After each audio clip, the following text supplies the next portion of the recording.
Hello, what's up guys? This is EJK and this video is going to be on Byun versus SoS, the grand finals of the GSL season number 2. Starting up in the first game, SoS has decided to go for a proxy Stargate while Byun is going for proxy Factory. Now at this we can't analyze these games on a game by game basis like what normally happens. Instead, we have to have the bigger picture in mind, and that is the entire best of 7. So starting off the best of 7 series, both players are doing proxy strategies, which is it's a good way to start the series off.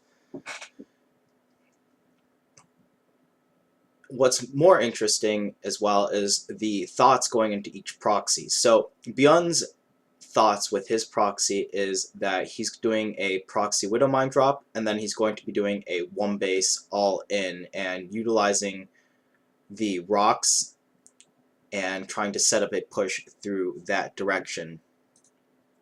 So instead of normally going around this path of attack, Byun is able to go through that path of attack. And SoS, on the other hand, his proxy is more of a defensive proxy. It's not an aggressive proxy like Byun's. And we know that because this is pretty much kind of like the half of the map, and the Stargate is not a very aggressive proxy. It's basically about on SoS's side. So SoS intends to macro out of it. And the proxy starport is, or the proxy Stargate, I should say, is simply to kind of throw in some variety into the series. So beyond here, this is an important moment. If we take a look at the Marine count, there's actually 1, 2, 4, 7 Marines out. I don't know why Byun is moving all of his SCVs. I guess he's trying to get them as close to the Marines as possible so it doesn't take as much damage. Either way, Byun definitely had enough units to defend against this proxy Oracle, and he could have potentially done a lot of damage on the other side of the map if he didn't have his boost on cooldown and if he reacted faster. He could have... Oops, I should back up a little bit. He could have gone to this area right here where the photon overcharge does not range, and drop the Widow Mines and delay a lot of mining time from SoS, as well as get some probe kills. Unfortunately, he isn't able to land anything, and SoS takes the better engagement, not necessarily because he has a better build or even is doing anything really better. Both players are, I would say, I guess, playing pretty well. They aren't really choking or too nervous. This is just how hard the game has become in Legacy of the Void, where you can expect these kinds of mistakes to happen, and especially in a best of 7 series, already mistakes have been made in the first 5 minutes of the entire series. So it's a pretty tall order if you want to play a flawless best of 7 series for the rest of the series if you've already made a mistake in the first 5 minutes of the game. Now, SoS, this is a good adaptation to what Byun is doing. It's a nice placement by the Oracles chasing down the Marines, and not only does he do that, but he also warped in some Adepts at his proxy pylon location, which sets him up for a great counterattack positioning. Even has the pylon being warped in the natural. And Byun is doing what he was planning on doing, is breaking down the rocks and then going for a one base attack. But SoS kind of... he had a good reaction, because as soon as he scouted that it's one base, he added a second and third gateway very fast, so he was able to mass up a lot of Adepts. We see 6 Adepts and 4 Oracles, and only 26 workers. So SoS is not overcommitted to saturating his natural and trying to get a base ahead. He knows that if he can take an army advantage, that's the only real advantage that Byun has in this game, and he'll be able to play out the rest of the game pretty comfortably. And the Oracles being able to snipe the Cyclones is a nice little touch. This is all about being aggressive, doing an aggressive timing like this. And Byun really isn't able to do much. Like, after you take a lot of damage from the way that the openers went, when you're on one base economy, there's not really anything you can do except to kind of hope your opponent makes a mistake. There's not really anything strategically you can do to get yourself back in the game after taking that much damage. So 1-0 for SoS. It was a pretty solid game from both sides. There's choice of strategy in the overall best of 7 series. Overall execution was fairly even, I would say. Both players didn't, like, Byun definitely messed up there in execution because he had the proper defense to defend against that Oracle, but he was out of position, and so he suffered for it, and then his Widow Mine drop didn't do as much damage as SoS. But for the most part, everything else was fairly straightforward. SoS going for a Stargate opener again. And New Gettysburg is, on the last time that Byun played on this map versus Deer, Byun went for a very fast third command center on location. SoS obviously would have studied that VOD, so he has adapted this build in mind to the different things that Byun can do.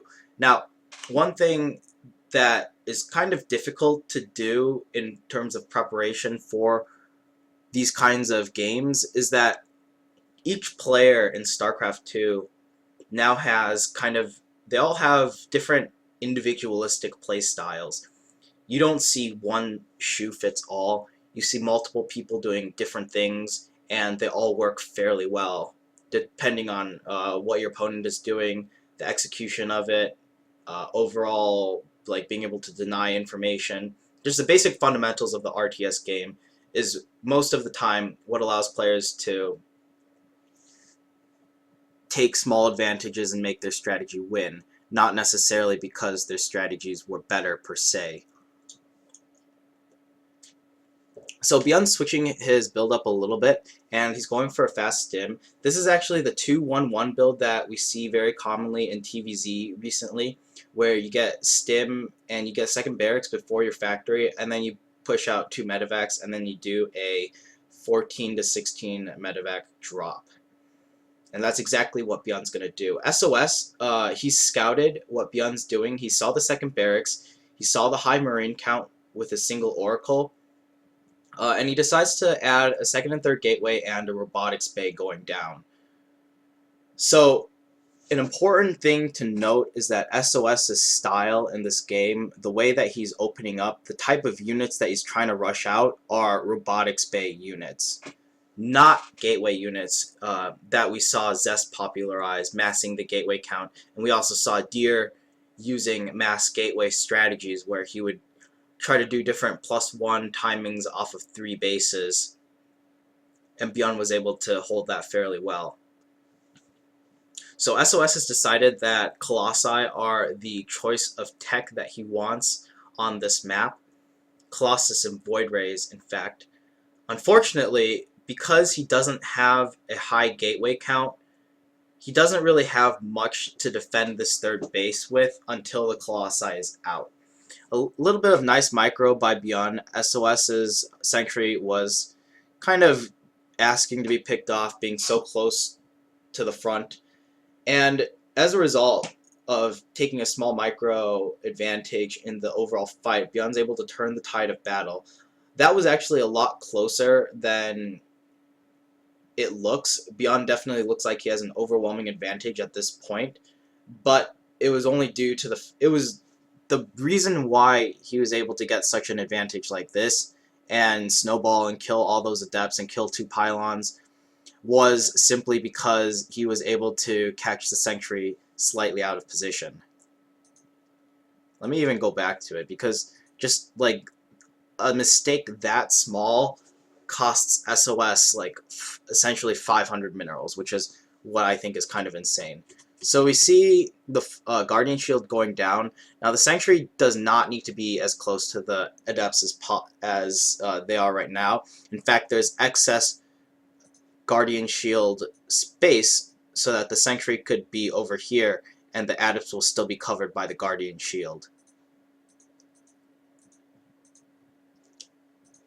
It's good play by Byun to recognize that the Sentry can be picked off and that these Stim Marines have more DPS than 3 unupgraded Adepts and 1 Pylon overcharge. Now, if you try to target down the Adepts over the Sentry and kept the Sentry alive for a couple seconds too long, this probably would have gone a different way if the Sentry stayed alive, because the Guardian Shield would have negated a lot of the damage that Byun's dishing out at this point, and he wouldn't have been able to tear apart the Adepts and then the Pylons very easily. So another importance of why this timing is strong is because SOS is going for a robotics facility-based army, and so his tech and production, his money, they're all being invested into Colossi and the robotics bay. So because he's doing that, he doesn't have the money to build additional gateways. He's still only on 3 gateways at this point in the game.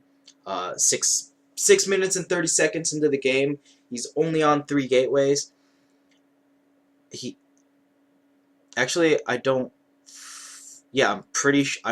is on 3 gateways. Basically, his gateway count is delayed. His gateway production is delayed. His gateway tech is delayed. Everything is delayed because he's investing all of his resources into Colossi very fast. And he makes the biggest mistake of all by not getting thermal lands, but let's ignore that fact for a second and pretend and analyze this game assuming that SOS has thermal lands.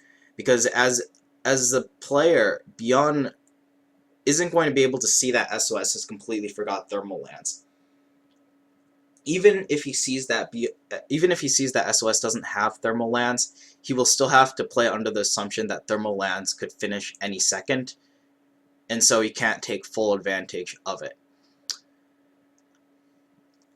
So we see here a little push coming in. Byun's trying to do as much damage as possible to kind of try to pick off as many things as possible and to check the army composition of SOS. Getting some scouting information, seeing the 2 forges right here on 3 bases means that SOS is going to be playing very defensively, and SOS's 3 gateways just now going up, right there, just now going up. He actually got his extra 3 gateways after his 5th and 6th gas. So to describe what SOS is doing would be to say that his build is very gas intensive and he's going for a very high tech type army in this game. That's why we can't really expect much Warp Prism harass. We don't see the Protoss player being very aggressive like they tend to do at this stage of the game on 3 bases, all because SOS doesn't have any gateway upgrades. His Blink just finished. I don't believe he has the Resonating Glaives yet, and he's at 0-0 upgrades, whereas Byun is currently at 1-1. So 2 more gateways going up for a total of 8 gateways. SOS still on 3 bases. He's just kind of sitting there, powering up. There's no way that he can take a 4th base just quite, or like as early as he'd want. He can't even think about taking it until he's at about around 150 supplies, simply because he needs a big enough mass of units to be able to not fall apart against a bio player's multi-pronged attacks.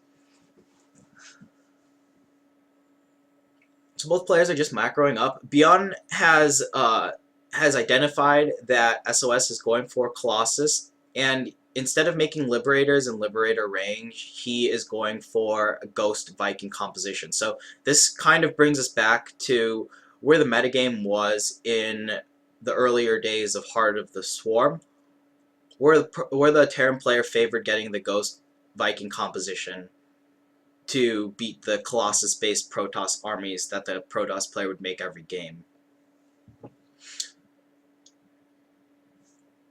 So let's fast forward a little bit. There's no reason for Byun to be attacking right now. He is holding the center of the map, as he should, because he has a superior army.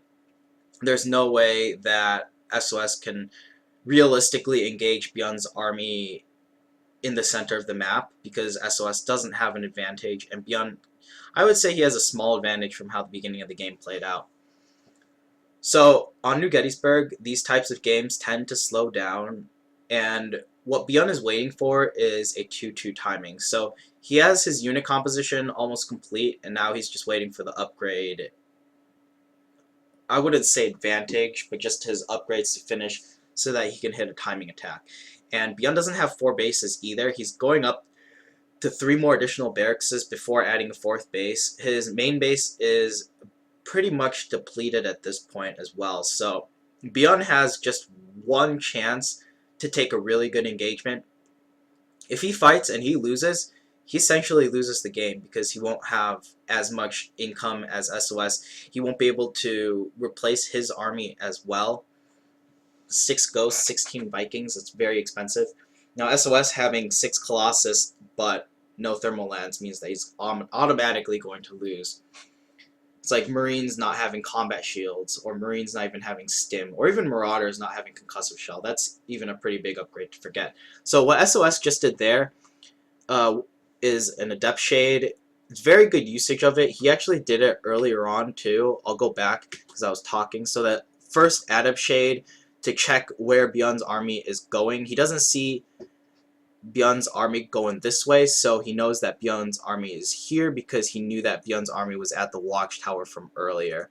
And the second Adept Shade confirms that Byun's army is in fact close to the 4th base and that a battle is imminent. Now both players posturing around. All the upgrades have finished. Both players have their armies. Some EMPs go off.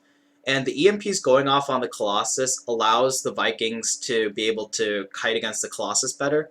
It only takes about 8 to 10 Vikings to kill Colossus without their shields. Good trade by Byun. We can't really talk much about this battle just because SOS didn't have thermal lance, and that means he was never going to win this battle to begin with. What we can talk about though is how Byun I guess like orchestrated the fight. So he goes up, he looks for a chance, he scans the army, he sees the army, the ghosts are in front, they get some EMPs off. So like the battle has happened now, even though like the armies haven't really been killed yet. This is all posturing for the best possible engagement. So getting the EMPs off is very, very big here because the shields aren't going to regenerate fast enough before the battle has concluded. As we see here, the shields having no time to heal up. SOS just charging ahead like a madman. His Blink Stalkers weren't in the best position to zone out the Vikings, and because his Colossus didn't have enough range, he wouldn't even be able to protect his Stalkers from the bio units either. So that was a very kind of anticlimactic second game. Jumping into the third game, it's a game on Dusk Towers, and so this is the third game in the series. It's about the halfway mark in the entire best of 7 series. So both players are playing fairly greedy. No probe or SCV scout is necessary. Byun is going for a CC first, and then a barracks, and then a factory. That is unbelievably greedy.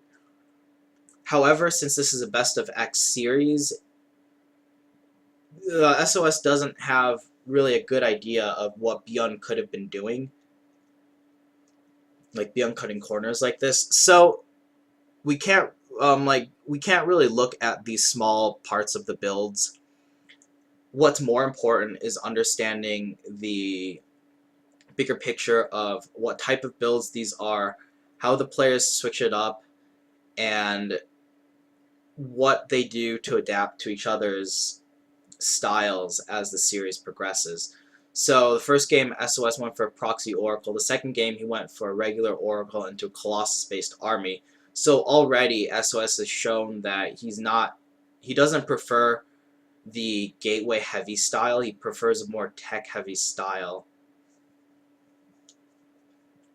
So things like building missile turrets in your bases to defend against war prisms and bunkers, building Liberator-based armies, those are all kind of a big no-no to what SOS is doing. We see an Oracle in the third game as well. Byun has a turret, which he rightly should.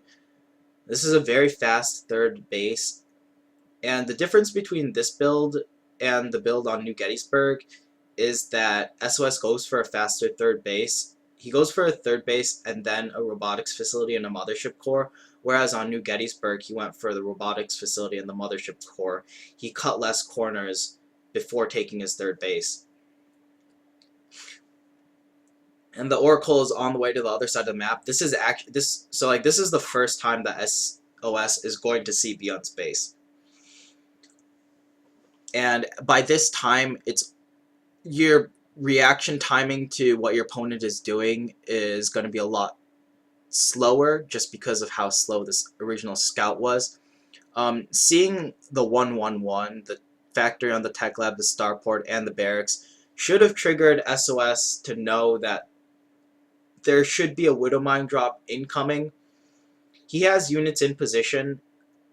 However, Byun was able to find some holes. That's going to happen when you have a third base this fast. You just can't, you don't have enough pylon coverage, and you don't have enough units to cover all the different areas that a Widowmine drop can cover.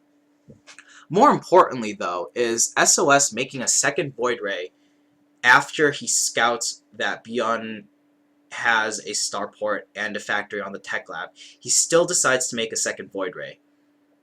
I'm not 100% sure why he would do this, but what I do know is that doing that delays any chance of detection. So SOS just simply does not have any detection right now. The Oracle was the only unit that had detection, and it used its energy to harass. So these Widowmines end up doing a lot more damage than they should. The two Void Rays are just... they're not really... I wouldn't say they're bad units. I think they're more built at very weird timings. Now Byun's pushing forward because he knows that these Widowmines haven't been cleaned up. He knows how fast the third base is, so he knows how many units in general SOS is going to have. Good target firing on the sentries. Byun's always on top of making sure that the sentries get targeted down, forcing SOS to spend money to rebuild them, and also not having Guardian Shields in the fight is also very big as well. The Liberator getting in and doing damage as well. SOS, his build isn't the worst, so that he could still have technically stabilized if he played everything quote-unquote perfectly. One mistake I'd like to point out here is that SOS brings both of his Void Rays to defend against this. The Void Rays are only good against the tank and the medevac. They will not do any damage against Marines. So they kill the medevac, then they focus fire on a bunch of Marines before focusing down the tank. That lets the tank get off an extra volley, which was able to damage the sentries even further. If he was able to keep the sentries alive, splitting the Void Ray up so that this Liberator would have died a lot faster, SOS could have stabilized because of how fast he took his economic lead. Unfortunately, everything's just kind of going wrong for him, and he's not taking the harass that Byun is doing seriously enough. Even letting the Void Ray or the Liberator through like that is kind of a blunder on SOS's part. all of this harass has done a lot more damage than you would see in a normal game, and that's simply because SOS made one Oracle and then two Void Rays and then a Forge. So he had no detection to deal with the two Widow Mines for, what, like 2.5 minutes? Which is an incredible amount of time to leave the Widow Mines alive and to not have detection. Byun built his third command center on the low ground, but he moved it back to the high ground. He knows he has a lead at this point in the game, and so he's playing very cautiously. He does not want to squander his lead by any means. The only thing that this does, though, is that it kind of lets SOS back into the game. Now, I'm not saying that Byun's playing extra defensive was a bad decision or a good decision, but by not having the third base mining and by choosing to keep the high ground in the main base for that extra defensive bonus, SOS is able to mine for a longer period of time. We see his mineral income is a lot higher than what Byun's should be on the at the 3-base stage, and this is allowing SOS to slowly catch up, just because he's able to mine more money than his opponent right now.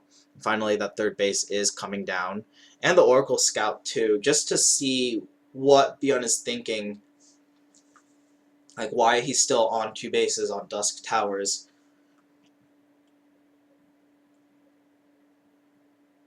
So SOS is, speaking of bases, SOS is also only on 3 bases. It's far past the time to have taken a 4th base, and he made 1 more Void Ray, so he's a total of 3 Void Rays. Now this is a very, very, I don't know, awkward position. SOS just being out on the map like that, it wasn't the best preparation on his part, because he doesn't have Resonating Glaives. Those adepts are completely unupgraded. They don't even have any Forge upgrades. And he just had 3 Void Rays and 4 Sentries, so not a lot of firepower in his army. Not really any reason to stay past the Oracle hallucination into the main base, and seeing that Byun is now taking his 3rd base. SOS was getting overly greedy, trying to deny the 3rd base longer than he should have been against Byun. Now, this is a nice little timing. Forge upgrades finishing and Resonating Glaives is finishing, and the War Prism's ready to attack. SOS is ready to hit 2 fronts at once. Things are looking good for him. He's at 1-1. Byun is at 1-1-2. Both have equal upgrades, which is good. No upgrade deficit. And now the War Prism harass is starting to begin.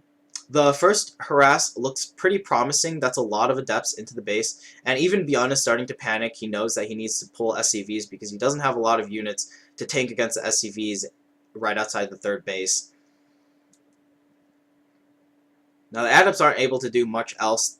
To be fair, they weren't quite microed as efficiently as they could have been. They could have cleared out some more SCVs. They could have tried to focus more on the Marines. Now this attack, I try to give the pro players a benefit of the doubt, but just shading in, I don't really understand what SOS was doing there. His timing had passed. He should know that Byun's on 1-1 upgrades as well. He saw the 3rd command center. It's not like SOS scouted anything wrong. He didn't necessarily even do... He wasn't even, like, ahead by any means. He didn't do a lot of damage to Byun. He wasn't hitting at any timing in particular. He didn't need to attack either. Like, if we even just go back, we can see that SOS is building a Colossi in the production tab, which further justifies my opinion that that attack was completely unwarranted. Like, the first wave wasn't bad, and if SOS was able to maybe perhaps warp in another round instead of into the main base, but into the 3rd base, so while these adepts are still alive, warp in another round outside of the 3rd base and then shade in instead of warping into the main base, this attack might have gone better. But these adepts clearly not microed, or just kind of AFK'd on that, and then he starts making a Colossus as well. So this is by no means an all-in. He doesn't have to do damage. He's getting a better army, and there was just no reason to do that. And then he just loses that army too. So very sloppy play by SoS. And as a result, we're not able to see the full execution of this style, this Colossus Void Ray style. Now, this is the second game that he's opted to do this kind of mid-game army composition. The first time was on New Gettysburg, and now he's doing it on Dusk Towers. And he's just taking too many mistakes. He's bleeding out too many resources and units. Not doing the best job being able to solidify his position and take a strong foothold in this series so far. And Colossus with no extended thermal lance. Too much bio because SoS pretty much just lost the bulk of his army for free, and Byun's able to run him over. So the next game is going to be on Rekshir, I believe. And this is the fourth game of the series. So SoS chooses to do a very interesting build. Not only has he not probe scouted, which isn't the worst thing in the world. Neither player's probes or SCV scouted on Dusk Towers the game before, but to not probe scout and then to not make a single unit. Okay, so he makes a Zealot, but to not make like additional units to be defensive, what SoS is going for in this game is a very, very greedy 2-base timing. So we see the Zealot being made, and the Zealot gets cancelled. So currently SoS has no units right now, and he doesn't know that Byun is doing a proxy. Even if he did scout somehow that Byun was doing a proxy, he probably wouldn't have been able to find the location of the buildings in time that the attack started from Byun. Alright, so SoS has 0 army supply. Alright, guys. He hasn't made an adept. He hasn't scouted at all either. He doesn't have a mothership core. So the only reasonable explanation for this is that he's planned this out, and if he loses because his opponent had better... Like, this is completely a mind game type match that we're seeing here, where SoS is like, okay, this is game 4, Byun's probably going to play standard, so I'm going to play aggressively, and this attack is very strong, but only because SoS is now like 3 minutes and 35 seconds into the game. He's now starting his first attack, quote-unquote attack units, his army units, Mothership Core and Warp Prism. Those are the first 2 units that he's made besides probes this entire game. He's at 4 army supply. So I cannot emphasize how greedy this build is. Even if he did have a Mothership Core, even if he did have a couple adepts on the ground, this type of build is generally weak against Liberator Harass and Widowmine type Harass that we've seen Byun doing every single game this series thus far. So this might be what you could call poor variation, like just poor adaptation by SoS in the series to do a build like this. He doesn't even have an observer. But that's understandable because you want to rush out the Warp Prism. The Adept upgrade is done at 4 minutes and 30 seconds. But since he's already taken so much damage because he didn't have any units on the ground, this attack is already very crippled. Byun not even bothering to saturate his natural base because he knows he's done so much damage and that this is an all-in, that all he has to do is survive and accumulate units. He's also doing a lot of damage on the other side as well. The Mothership Core just is not enough. You need Stalkers or Gateway units to deal with the Liberator. Pylons alone, especially on a map like this, and on most maps too, you just don't have enough money and enough time to properly have Pylons around your bases so that the Liberators don't get in and do damage. The Liberator is almost always going to do damage in this situation, unless it gets picked off or mismicroed for some reason. Now the Warp Prism's getting shoot away. Another Stalker dies even. SOS is on one base right now. Tech is kind of alright. He has a kind of okay army. In general, he's not in a very good position right now. And losing even more mining time. And this is all a result because he didn't scout. Well, because he didn't scout, and because he chose a very greedy build as well. To be fair, if he did scout, and he did do the same build, he still would have taken damage regardless, because what Byun is doing is a good build order opener against aggressive Adept Warp Prism style builds, and against DT builds as well.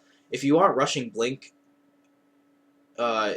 it becomes, yeah, if you're not rushing Blink and you don't have Liberators, it can become very difficult to deal with the Liberator harass. That's a very eager fan.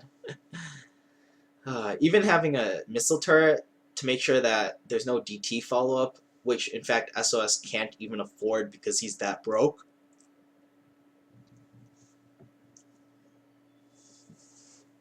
Now SOS's attack has been flaunted. He has almost no economy to show for. Byun has 4 mules saved up at his main base. So although they have an even worker count, Byun's going to have a much larger economic advantage in the next coming minute or two.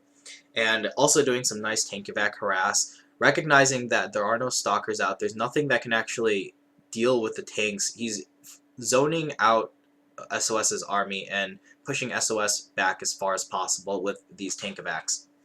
So good play by Byun, good decision making to be able to squeeze out small advantages where there otherwise might not be any obvious ones. These tanks getting so much damage done on these adepts. Even though it's just shield damage for the most part, it takes a while to recover the shields, and until the shields are recovered, the Protoss player generally has to wait before attacking again. So we see this two-pronged attack going on again. Byun scans and he realizes that this is still a 2-base all owned by SOS. He hasn't transitioned out of it. Losing all of those adepts right there is pretty bad. Now, SOS's all-in isn't completely stopped at this point. It almost is because Stim is almost done, but economy-wise, it's not a bad position for SOS. Like, he can still make this work. Now, what happens here, like, that seems like a really random attack, but what ends up happening is that the Warp Prism, if we take a look on the minimap, the Warp Prism is in the natural base right now. So SOS is doing a two-pronged attack. The Warp Prism leaves because the first round gets cleaned up very easily because all of Byun's units were in the main base already to deal with this. And then the Warp Prism gets picked off right now while it was warping in units. So SOS was trying to buy enough time for the Adepts to warp in, and then for the Adepts in the natural to meet the Adepts up in the main and then group together.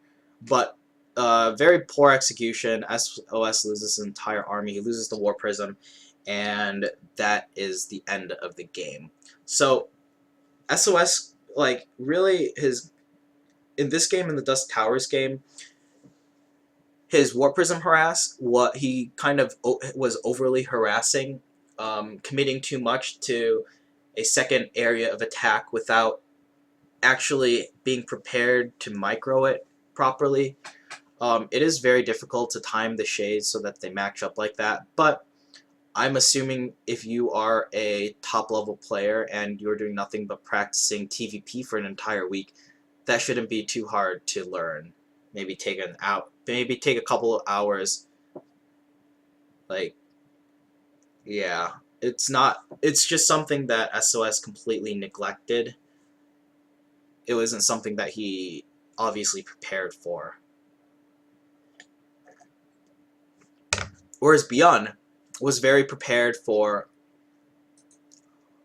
this kind of attack because we know that his army was in the main base when the War Prism was starting to do a second pronged attack. So he was already ameliorating the SOS's build order and making it a lot weaker by taking certain steps. Like instead of having his army in the natural, he moved his army into the main base after this little warp-in, and then he left the army there as well.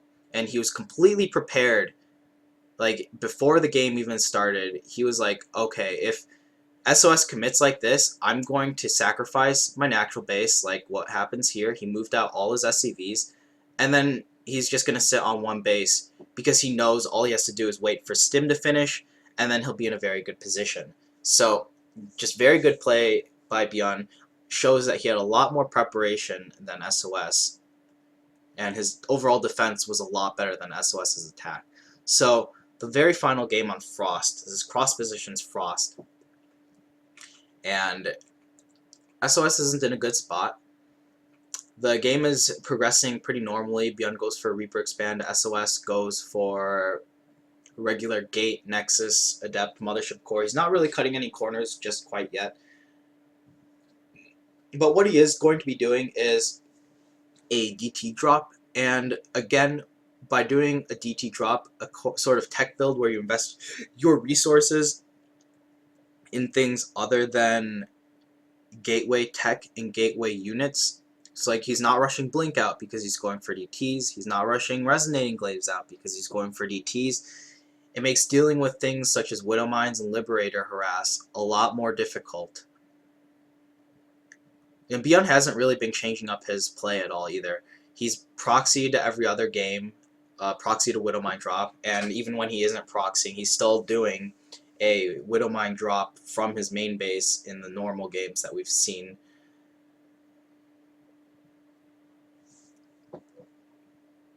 The burden is on SOS to change up his style of play. Byun keeps hitting a very strong weakness in SOS's builds, where SOS is falling apart before his build is fully executed. So, like what happens in this game, he has a good wall. He has kind of mediocre pylon placement, but that's to be expected. You can't really have good pylon placement for Liberators this early on. And like this is a Liberator coming from cross positions of Frost as well. That's a very long rush distance. But because SOS is doing this build, he doesn't have Blink. He doesn't have the gas to afford Stalkers either. So he essentially doesn't have any anti-air to deal with Liberators. He can't really chase down Medivacs. The best he can do is zone them out with the units he has now and the Mothership Core. And so Byun's drop is coming in. Takes kind of an odd way. I guess he didn't want to go all the way to the edge and then go in from this direction because it would have taken too long. So he decides to go in from this way instead of like way over there. And for his troubles, he ends up seeing exactly what SOS is doing. So at this point, Byun pretty much knows he's won the game. Not only is that pylon very conspicuously placed, like Byun is just like, okay, I see the DT Shrine. You're not researching anything in your Twilight Council. I know you don't have any gateway units because you're waiting to warp in DTs. Like, SOS has nothing right now. And even if he did have like all of his units in position, the Mothership Core ready with the pylon overcharged to push the medevac away, Byun can still just sit on the bottom ground and pick off that pylon and pick off the Dark Shrine as well. But instead, Byun just boosting away from the army of the Protoss, abusing the mobility of the medevac. He's also out of range of pylon overcharge as well, and SOS is continuing his DT drop attack. Yeah, we see there just Marines and medevacs. They don't really die if you have unupgraded gateway units and if you do not have any pylon overcharge to back your units up either. So SOS did absolutely no damage there. I could feel his heart sink as that was happening.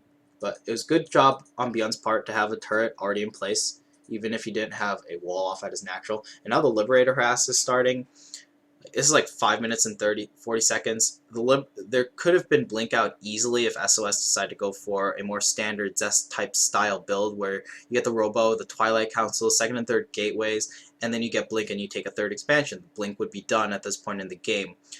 But we see blink is just now starting, and short of the pylon overcharge, SOS, like, the best choice he has is to warp in a bunch of unupgraded blinks, or like unblinked stalkers, not blink, deblinked stalkers, I don't know what to call them, unupgraded stalkers, and walking into a liberator like that. And now that is just painful, losing that many gateway units just to clean up a liberator, not even counting the lost mining time.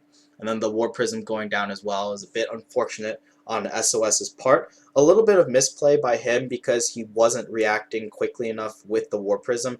Leaving the War Prism around the area like that means you're susceptible to pickoffs by both the Cyclone and a Liberator and a Viking.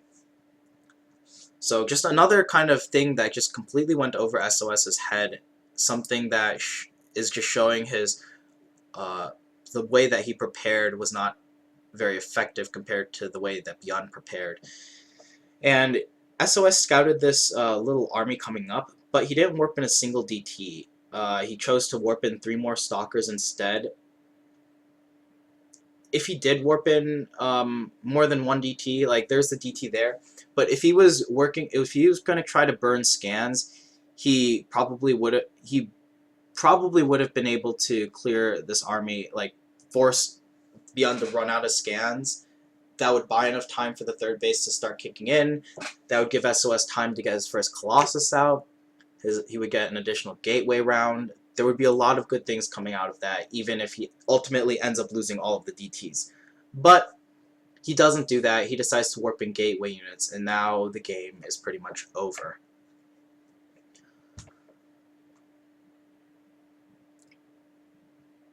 There's not really much SOS can do at this point. 2 bases versus 2 bases. SOS has no tech. He doesn't have a forge. I don't think he has a forge. Yeah, he doesn't have a forge. And he's on 2 bases. Byun has +1 attack. He has combat shields. He has stim. All SOS has is blink and DTs. So Byun having a very superior army because he was able to take, like, just a bunch of small advantages from different things that just from different decisions that SOS made, and the sentry getting targeted, fired down by the tanks as quickly as possible. If the longer the sentry stayed alive, if the sentry stayed alive for a little bit longer, I think Byun would have been forced to retreat because the units would have been able to get on top of the siege tanks. But without the tank ability from the sentry's guardian shields, like, Byun's been very on top of sniping the sentries and forcing SOS to remake them as well, which is not something that you want to be spending your money on. Here comes the death push. SOS sees it with his well-placed observer. Byun kind of just staying there. There's no reason not to. It's also pushing the army very far out of position as well, and that allows Byun's secondary force to swing in, kill off everything here. There's nothing SOS can do to stop this because Byun's army is just too big. And in a nutshell, this is Byun winning a GSL. Yeah. Good, solid play by Byun overall.